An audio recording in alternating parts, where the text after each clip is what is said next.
Good morning, students. In the previous lecture, we revised our whole chapter, all the formulas, and after that we discussed about the entropy. And I told you that in this lecture we are going to derive a formula for the entropy. Now, so let's continue. Let us try to quantify entropy.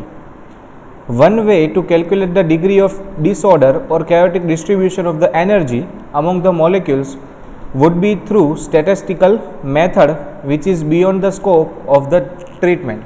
Now, nobody can measure the randomness, but we can use alternate ways. So, one way would be relate this process to the heat involved in the process, which would make entropy a thermodynamic concept. So, entropy, like the other thermodynamic properties such as internal energy and the enthalpy, entropy is also a state function. That's why entropy is independent of the path. Likewise, the internal energy and the enthalpy. Okay. Now, before we start, let's discuss some of the fundamental terms about that. Okay. So, we are talking about entropy, right? That's why entropy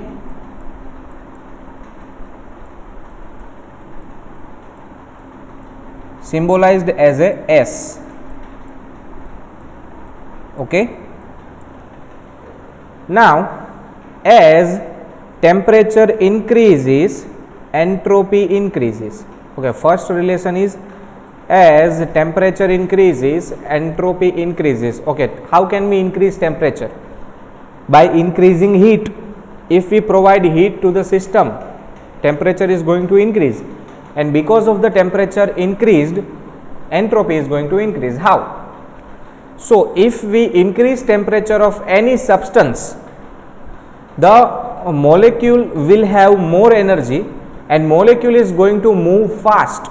So, kinetic energy of the molecule is going to be increased, and because of that randomness will increase, uncertainty will increase, and because of that, as the randomness increases, entropy increases. So, we can say that entropy is in a direct relation with the temperature. As the temperature increases, entropy increases.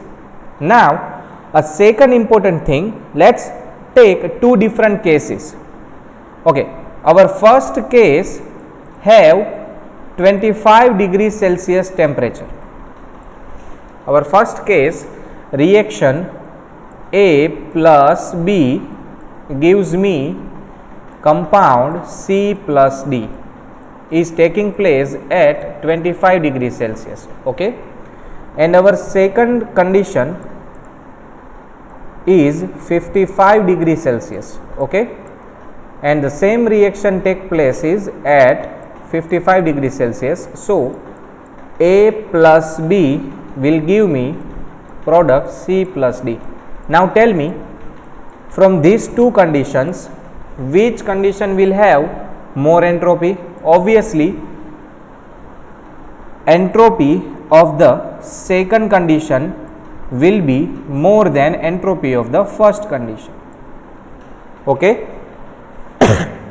Clear? Suppose initial entropy of this system is Si, and over here it is also Si. Now, suppose we give Q amount of heat, and because of Q amount of heat, temperature becomes 30 degrees Celsius.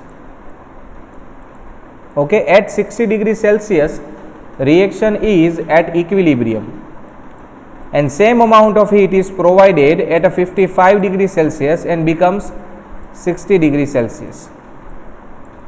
Now, let me tell you that if we have lower temperature and we provide heat, randomness will increase more.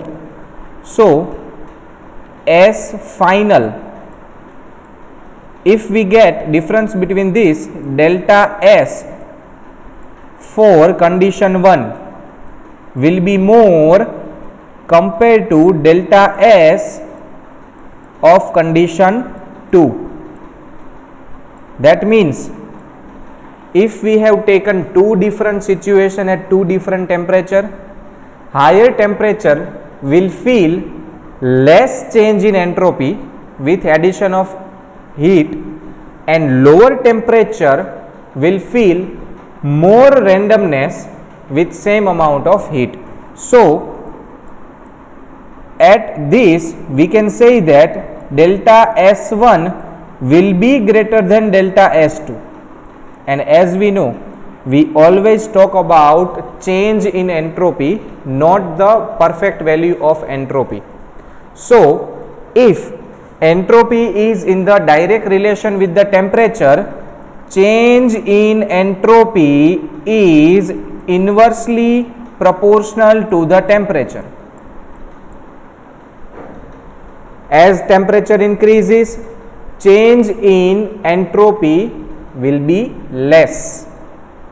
Okay, so from that we derived our formula delta S, change in entropy, will be equal to Q upon T, and as we know Q is equal to delta H, that's why delta S will be equal to delta H upon T. That will be our entropy formula. Okay, look at this. Whenever heat is added to the system, it increases the molecular motion, causing increase the randomness in the system. As I told you, as we provide more heat, temperature increases, motion of the molecule increases, so the randomness increases. Thus, heat has randomizing influence. So, heat and entropy are directly proportional to each other. But can we provide a formula? No, still not now. Okay. Experience suggests us that distribution of heat also depend on the temperature at which heat is added to the system. Okay, if heat is added to the system at higher temperature has greater randomness than it's at a lower temperature. So entropy is directly proportional to the temperature and directly proportional to the heat, but temperature is the measurement of the average chaotic motion of the particle in the system. Now let's talk about the change for two different cases. Okay, heat added to the system at lower temperature cause greater randomness than when same quantity of heat is added to the higher temperature. As I told you, the change in entropy will be more at lower temperature and change in entropy will be less at higher temperature. So both becomes inversely proportional. This suggests that the entropy change is inversely proportional to the temperature. So our formula is delta S is equal to Q reversible upon the temperature. Why Q reversible? Because we can calculate entropy for reversible and irreversible process both. Okay, the total entropy change for the system and surrounding will be equal to delta S total will be equal to delta S system plus delta S surrounding. So another formula is there, a simple formula, total entropy change delta S total will be equal to entropy change in surrounding plus entropy change in system. Okay,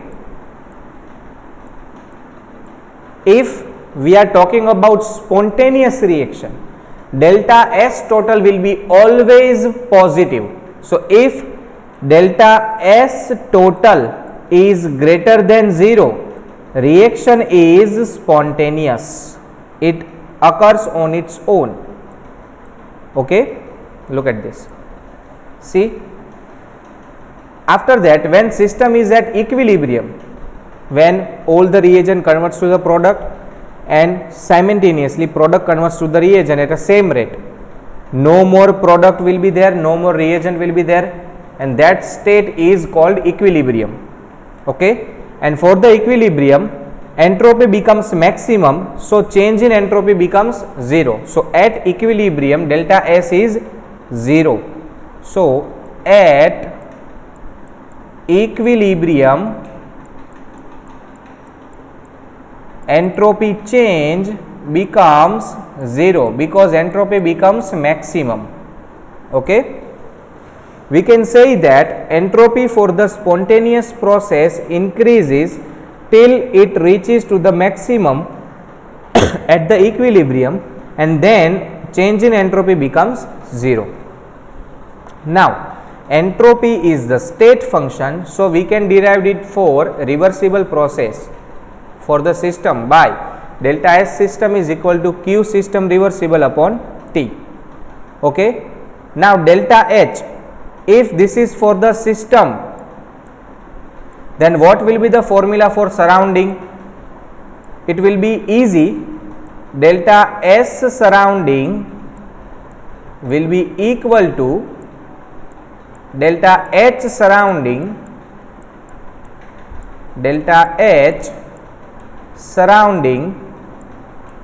divided by temperature. Okay. Now what is the relation between delta H surrounding and delta H system? It is very easy. Delta H system, okay, how much enthalpy will be gained by the system or released by the system? It will be just in opposite sign, is equal to negative of delta H surrounding. Both are just opposite. The amount of surrounding released will be absorbed by system, and amount of system released will be absorbed by surrounding. So just the opposite sign. If delta H is negative, delta H surrounding will be positive, and if system enthalpy is negative, surrounding enthalpy will be positive. Okay. We find that both for reversible and irreversible expansion at isothermal condition delta U is equal to 0, but delta S total will not be 0 for irreversible process. Thus delta U not discriminate between reversible and irreversible process, but delta U does. For irreversible process and isothermal process, delta S total will not be 0. So we can identify that this system is irreversible, and if delta S total becomes 0, we can say that this system is at reversible process. But delta U cannot differentiate between these two. Entropy change can differentiate. Okay. After that, for the more explanation, they have provided problem number 6.10. Okay, look at this. Predict in which of the following entropy increase or decreases. Let's do this. A liquid crystallizes into a solid. A liquid crystallizes into solid. So simply a liquid crystallized into solid. As we know, solid is more organized, so it will have lesser randomness, and liquid is more random than solid. So if we convert liquid to solid, its arrangement is going to be more precise, more organized. So randomness decreases, entropy decreases. After freezing, molecules attain a order state, or you can say more precise state. Therefore entropy decreases. After that, temperature of a crystalline solid is raised from 0 Kelvin to 115 Kelvin. Temperature increases, entropy increases. They have not asked for the change in entropy. They have asked for only entropy. So it is directly proportional. So as the temperature increases, motion increases, randomness increases, chaotic nature increases, entropy increases. At 0 Kelvin, constituent particles are static and entropy is minimum. But if temperature is raised, these begin to move and oscillate about their equilibrium states in the lattice, and system becomes more disordered, entropy increases, as I told you. After that, a reaction is there. Look at this reaction. 2NaHCO3 in a solid form converting into Na2CO3 solid and 2 gases. In reagent there is a 2 mole of 2 particles, and in product there is 3 particles, among them 1 is solid, 2 is gas. So more randomness is there, and because of the more randomness it becomes more chaotic, more increment in entropy. Reactant NaHCO3 is solid, it has lower entropy. Among the product there is 1 solid, 2 gases, therefore product represents higher entropy. Okay. H2 gas converted into 2H gas. In the reagent there is only 1 particle, in a product there is 2 particle, so more particle, more randomness. Here one molecule gives 2 atoms, number of particle increases, that's why disorder increases, so entropy also increases. Okay. So that was all for your problem number 6.10. After that let's discuss about problem 6.11. Okay. Now for problem 6.11, for the oxidation of iron they have provided us one simple reaction. I am going to copy it. Okay. Let's copy this reaction. Okay. This reaction, let's put it down over here.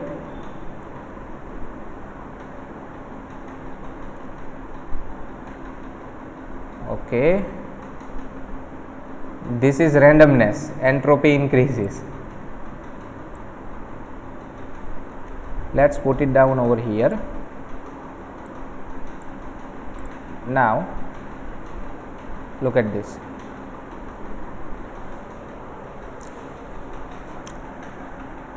And before we do anything, let's remove additional stuffs. Okay. Now 4Fe solid, so 4Fe solid and then plus. I am going to write it down. 4Fe solid reacts with, okay, let me write the whole reaction. 4Fe solid reacts with 3O2 gas and gives me 2Fe2O3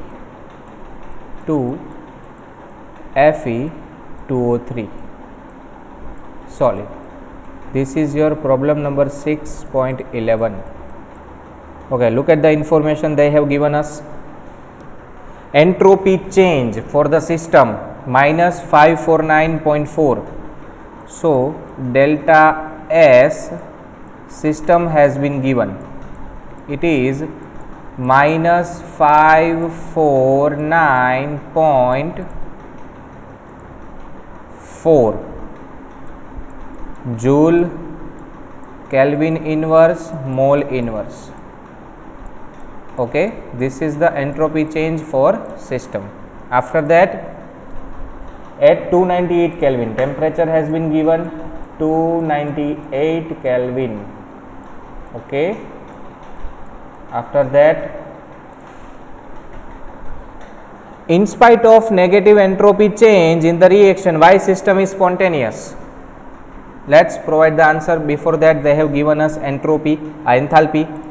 Delta H is equal to, for the system, remember that, is equal to minus 1648 into 10 raised to 3 joule Kelvin inverse, joule mole inverse. Okay. Now if this is the system, first of all spontaneity will be dependent on delta S total, not only delta S system. That's why I am going to find out delta S surrounding.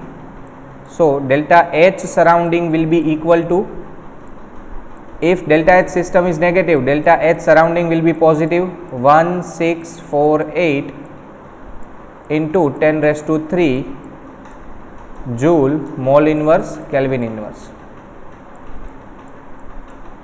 Sorry, joule mole inverse only. Okay. Now let's find delta S surrounding. Therefore, delta S surrounding will be equal to delta H surrounding divided by T. Put down the values. So 1648 into 1000, so 3 zeros, divided by temperature 298 Kelvin. So answer will be equal to, find out the answer using calculator. 1648000 divided by 298, it is 5530.2 joule Kelvin inverse mole inverse. This is our delta S surrounding. Okay, delta S surrounding.